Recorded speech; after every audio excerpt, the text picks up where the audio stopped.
சர்க்குருவே சரணம், சர்க்குருவே போற்றி, சர்க்குருவே துணை. அனைவருக்கும் வணக்கம். அடியன் திருப்பூர் ஞானசபையில் இருந்து சூர்யா சீடன். இன்று 7/2/2026 சனிக்கிழமை. அருள்மிகு சர்க்குரு பகவான் ஞானசபை, பாண்டியன் நகர், திருப்பூர் மாவட்டம் பாண்டியன் நகரில் திருச்சபை அமைந்திருக்கிறது. இங்கே ஏழை எளிய மக்களுக்கு கணக்கன்பட்டி பழனிசாமி சாமிகள் என்கிற பரம்பொருள் தினமும் அன்னதானம் கொடுத்து கொண்டிருக்கிறார். ஏழை எளிய மக்களின் பசியாற்றி மகிழ்கிறார். ஏழை எளிய மக்கள் பசியாறி இறைவனுக்கு நன்றி சொல்லி செல்லுகிறார்கள்.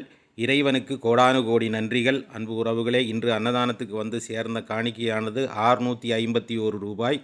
அனுப்பி வைத்த அனைவருக்கும் நன்றிகளை தெரிவித்துக் கொள்கிறோம். நீங்களும் அன்னதானத்துக்கு உதவ வேண்டும் என்று விரும்பினால் திரையில் தெரியும் எண்ணுக்கு உங்களால் முடிந்த நிதியுதவிகளை அனுப்பி உதவி செய்யுங்கள். புண்ணியம் செய், கர்மம் தீர். நம் கர்ம வினைகள் தீருவதற்காக இறை சந்நிதியில் ஏழை எளிய மக்களுக்கு அன்னம் தானமாக கொடுத்து நம் கர்ம வினைகளை தீர்த்து நம் நோய் தீர்ப்பதற்காக, கஷ்டங்கள் தீருவதற்காக உங்களால் முடிந்த நிதி உதவிகளை அனுப்பி உதவி செய்யுங்கள் உறவுகளே. நன்றி. நற்பவி.